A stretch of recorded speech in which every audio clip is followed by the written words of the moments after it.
18 ноябрьдә Зәйдә өстәмә белем бирү учреждениеләре эшчәнлеген тагын да нәтиҗәлерәк итү турында киңәштеләр.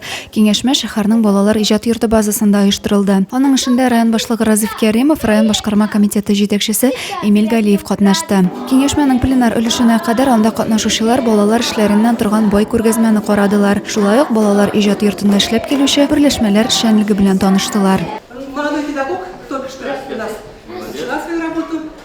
Вот у нас новое направление «Робомир». Я руководитель кружка объединения «Робомир». Мы учим детей с начальной школы, с 1 класса конструировать роботов. То есть мы начинаем со сбора самых простых моделей. Амфибия авиаклубында шөгыльләнүчеләр берничә тапкыр республика чемпионы исемен алалар. Россия беренчелегенә узган ярышларда призлы урыннар яулыйлар. У нас есть авиасимулятор, то есть дети с первого года обучения тренируются управлять радиомоделем, или как сейчас новые названия придумали, управление беспилотным летательным моделем. Районыбызда 5300-дән артык бала төрле юнәлештә өстәмә белем ала. Бу шәһәр райондагы барлык балаларның 80%. Мәгариф системасындагы әлеге мөһим эшчәнлекнең торышы турында төп доклад белән Мәгариф идарәсе башлыгы Эрнест Сәфәргалиев чыгыш ясады. Балалар иҗат йортында бүгенге көндә төрле юнәлешләрдә 4 яшьтән 18 яшькә кадәр 2800-дән артык бала шөгыльләнә. Әлбәттә, түгәрәкләрнең шактые иҗат йорты карамагында булса да, шәһәр район мәктәпләрендә эшли. Аның эшчәнлеге белән директор Валентина Куликова таныштырды.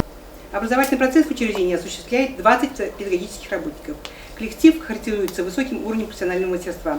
18 человек имеет высшее образование, 13 человек имеет высшую и первую квалификационную категорию. Районның белем бирү оешмалары җитәкчеләре алдына мәктәп өстәмә белем бирү учреждениеләр һәм җәмәгатьчелек белән үзара хезмәттәшлек итү, һәр бала шәхесен төрле яклап үстерү өчен шартлар тудыру буенча системалы эшне дәвам итү бурычы куелды. Адилә Бурханова, Александр Тимофеев, Ангелина Санникова, Зәй хәбәрләре.